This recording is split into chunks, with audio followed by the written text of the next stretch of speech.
शिवपुराण विदेश्वर संहिता। पहला अध्याय। पापनाशक साधनों के विषय में प्रश्न।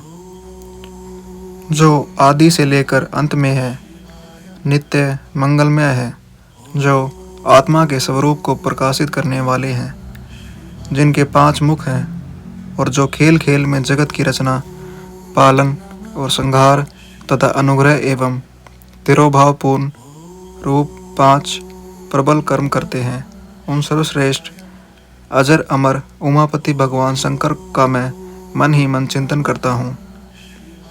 व्यास जी कहते हैं, धर्म का महान क्षेत्र जहाँ गंगा यमुना का संगम है, उस पुण्य में प्रयाग जो ब्रह्मलोक का मार्ग है, वहाँ एक बार माँ तेजस्वी महाभाग महात्मा मुनियों ने विशाल यज्ञ का आयोजन किया। उस ज्ञान यज्ञ का समाचार सुनकर पुराणिक शिरोमणि व्यास जी के शिष्य सूत जी वहाँ मुनियों के दर्शन के लिए आए। सूत जी का सभी मुनियों ने विधिवत स्वागत व सत्कार किया तथा उनकी स्तुति करते हुए हाथ जोड़कर उनसे कहा, हे सर्वज्ञ विद्वान रोमहर्षण जी, आप बड़े भाग्यशाली हैं।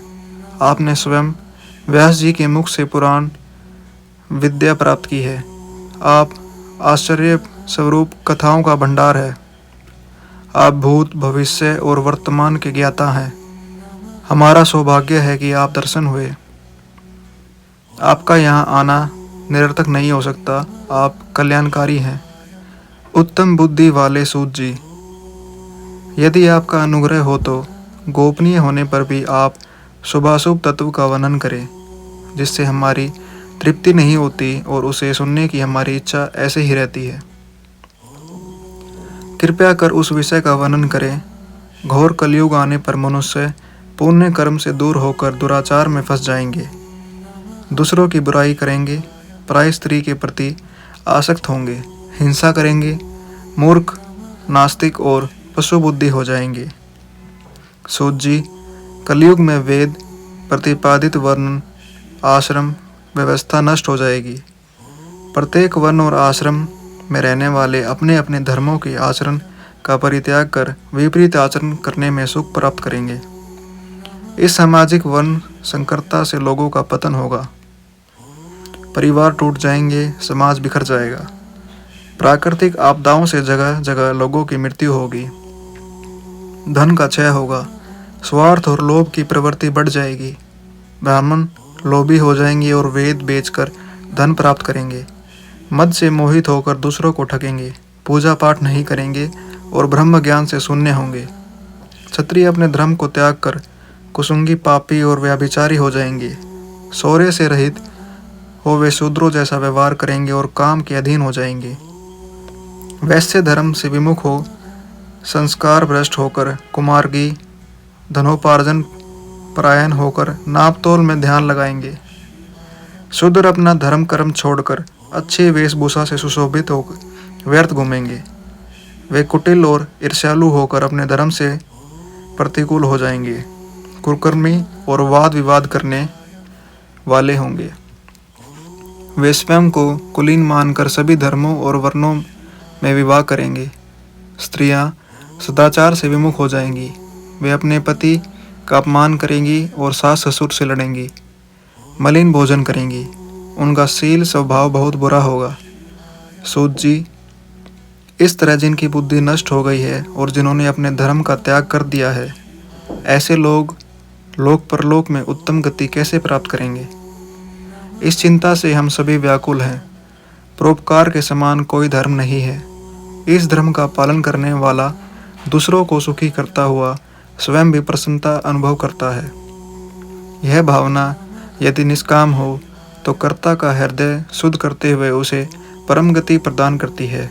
हे महामुने, आप समस्त सिद्धांतों के ज्ञाता हैं। कृपया कर कोई ऐसा उपाय बताइए जिससे इन सब के पापों का तत्काल नाश हो जाए। व्यास जी कहते हैं, उन श्रेष्ठ मुनियों की यह बात सुनकर सूत जी मन ही मन परम श्रेष्ठ भगवान शंकर का स्मरण करके उनसे इस प्रकार बोले। दूसरा अध्याय। शिवपुराण का परिचय और महिमा। सूत जी कहते हैं, साधु महात्माओं, आपने बहुत अच्छी बात पूछी है। यह प्रश्न तीनों लोकों का हित करने वाला है। आप लोगों के स्नेहपूर्ण आग्रह पर गुरुदेव व्यास का स्मरण कर मैं समस्त पाप राशियों से उद्धार करने वाले शिव पुराण की अमृत कथा का वर्णन कर रहा हूँ। ये वेदांत का सारोस्वरूप है। यही परलोक में परमार्थ का देने वाला है तथा दुष्टों का विनाश करने वाला है। इसमें भगवान शिव के उत्तम यश का वर्णन है। धर्म, अर्थ, काम और मोक्ष आदि पुरुषार्थों को देने वाला पुराण अपने प्रभाव की दृष्टि से वृद्धि तथा विस्तार को प्राप्त हो रहा है। शिव पुराण के अध्ययन के कलयुग के सभी पापों से लिप्त जीव उत्तम गति को प्राप्त होंगे। इसके उदय से ही कलयुग का उत्पात शांत हो जाएगा। शिव पुराण को वेद तुल्य माना जाएगा। इसका प्रवचन सर्वप्रथम भगवान शिव ने ही किया था। इस पुराण के 12 खंड या भेद हैं। ये 12 संहिताएं हैं। विदेश्वर संहिता, रुद्र संहिता, विनायक संहिता, उमा संहिता, सहस्त्र कोटि रुद्र संहिता, एकादश रुद्र संहिता, कैलाश संहिता, शतरुद्र संहिता, कोटि रुद्र संहिता, मात्र संहिता, वायवीय संहिता तथा धर्म संहिता। विदेश्वर संहिता में 10,000 श्लोक हैं। रुद्र संहिता, विनायक संहिता, उमा संहिता और मात्र संहिता प्रत्येक में 8-8 हजार श्लोक हैं। एकादश रुद्र संहिता में 13,000, कैलाश संहिता में 6,000, शतरुद्र संहिता में 3,000, कोटि रुद्र संहिता में 9,000, सहस्त्र कोटि रुद्र संहिता में 11,000, वायवीय संहिता में 4,000 तथा धर्म संहिता में 12,000 श्लोक हैं। मूल शिवरूप शिव पुराण में कुल 1,00,000 श्लोक हैं, परंतु व्यास जी ने इसे 24,000 श्लोकों में संक्षिप्त कर लिया है। पुराणों की क्रम संख्या में शिव पुराण का चौथा स्थान है, जिसमें 7 संहिताएं हैं। पूर्व काल में भगवान शिव ने 100 करोड़ श्लोकों का पुराण ग्रंथ ग्रंथित किया था। सृष्टि के आरंभ में निर्मित यह पुराण साहित्य अधिक विस्तृत था।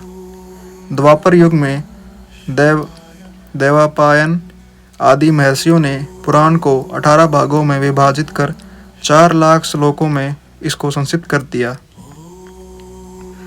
इसके उपरांत व्यास जी ने 24,000 श्लोकों में इसका प्रतिपादन किया। यह वेद तुल्य पुराण विदेश्वर रुद्र संहिता, शतरुद्र संहिता, कोटि रुद्र संहिता, उमा संहिता, कैलाश संहिता और वायवीय संहिता नामक 7 संहिताओं में विभाजित है। यह 7 संहिताओं वाला शिव पुराण वेद के समान प्रामाणिक तथा उत्तम गति प्रदान करने वाला है।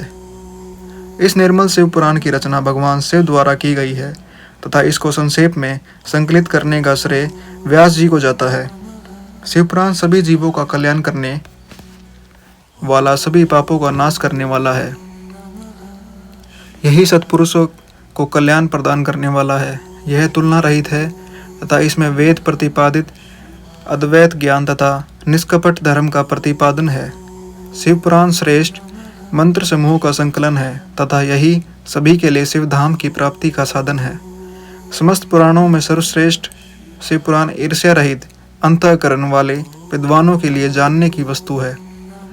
इसमें परमात्मा का गान किया गया है। इस अमृतमयी शिव पुराण को आदर से पढ़ने और सुनने वाले मनुष्य भगवान शिव का प्रिय होकर परम गति को प्राप्त कर लेता है।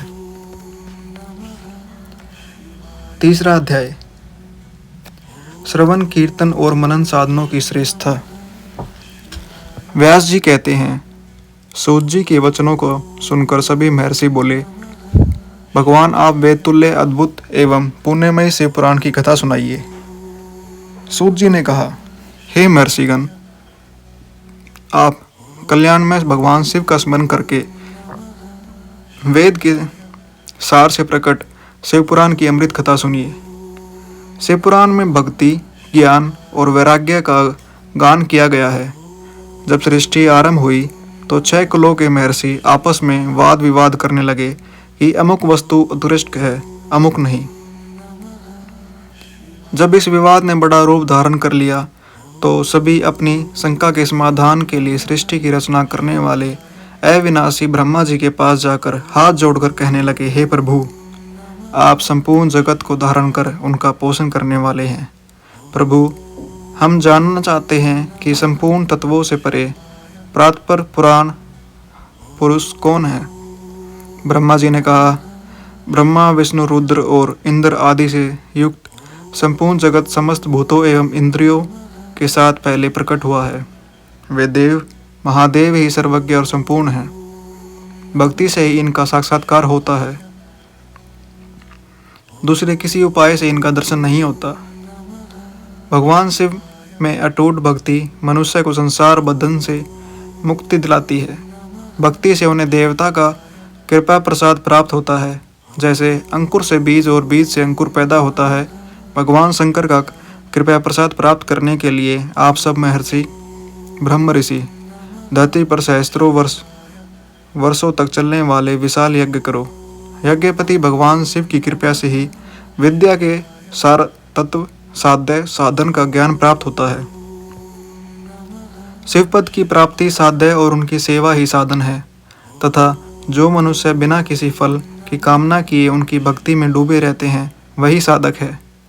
कर्म के अनुष्ठान से प्राप्त फल को भगवान शिव के श्री चरणों में समर्पित करना ही परमेश्वर की प्राप्ति का उपाय है, तथा यही मोक्ष प्राप्ति का एकमात्र साधन है। साक्षात महेश्वर ने ही भक्ति के साधनों का प्रतिपादन किया है।